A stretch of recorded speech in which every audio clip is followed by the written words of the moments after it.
Okay, appreciate you being here. Disappointing loss, tough loss. Could have gone our way for sure, but we didn't get the job done. 0-2. We are going to play a 17-game season, and we will be defined by the next 15 games. So that's going to be our objective, to play the best 15 games we can, be the best football team we can be.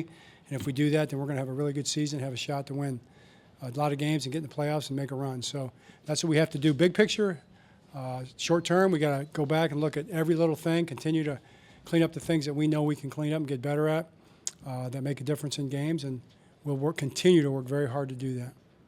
What questions you have?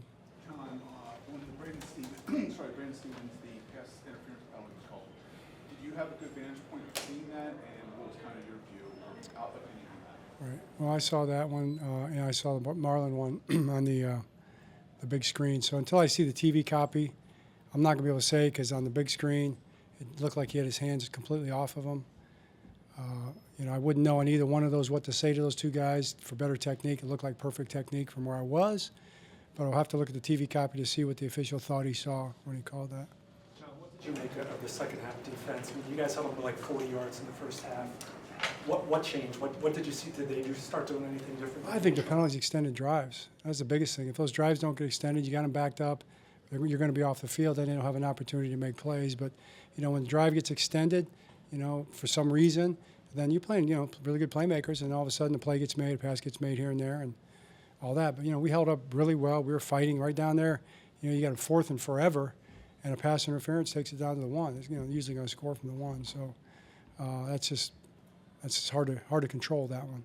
John, similar influence on your offense. It seems like, especially late in the fourth quarter, penalties kind of set your own drives back.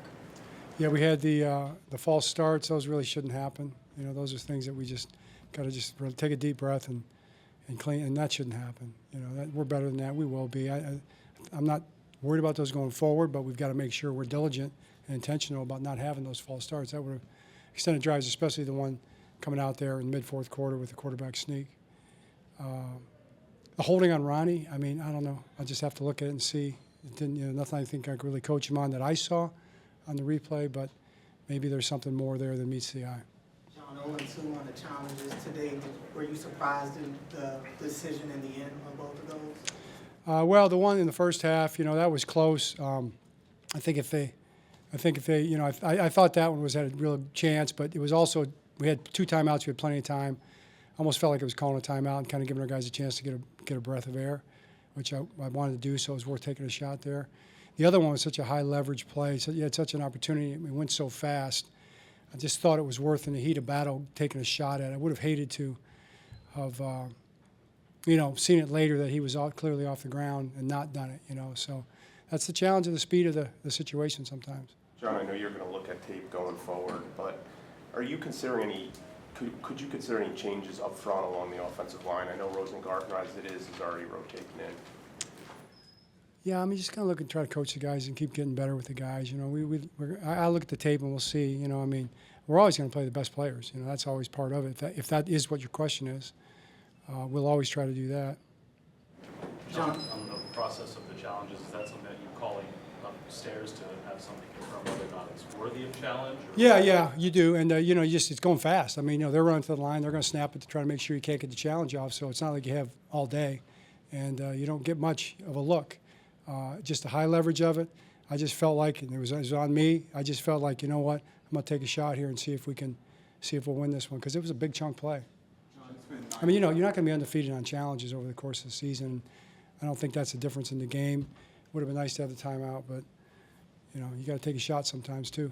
John, it's been 9 years since you've had a team go 0-2, kind of uncharted. How do we? Oh, yeah, it's 15. Yeah, it's been kind of uncharted territory for you. What is kind of the message that you get to the players? Yeah, the message that we define our season. We're just going to not be defined by everybody that's going to say that we're not any good, that we're done, that the season's over after 2 games. That's what's going to be said. We understand that, but they're not here. They're not inside. No one inside's going to say that. We got to take care of our stuff, take care of our business, take care of our work. We know that we're a good football team, and we've got to go keep getting better and better and better and define the season by the way we play. John, you had that incident involving the man on the chain gang collapse on your sideline. What did you see, and did it affect your guys being just so close to your team? I'm just grateful that he was revived. You know, thank God, thank God first of all, because there was prayers being made. I promise you, there was prayers being made right there, touching him, and for God to bring him back, and God answered that. And for the EMS people, I mean, they were on the spot. They jumped right into action, man. They were heroes out there today.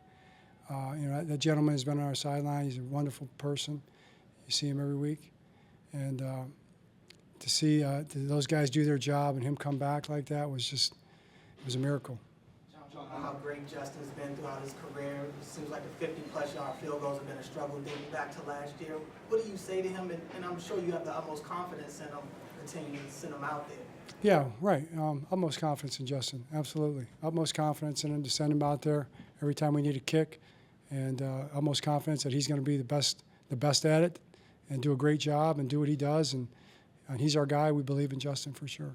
Two more for John. John, the game-time touchdown drive that they had, did you feel like the coverage was pretty good for most of that drive, and Bowers and Adams are just really good players, or I mean, what did you kind of make of their ability to? I thought they made a few plays. You know, I thought we had them in fourth and forever. You know, and then we got a pass interference call in the end zone. That's what I thought. That's what I saw. All right. Okay, Thank you, thanks. Coach. Thanks.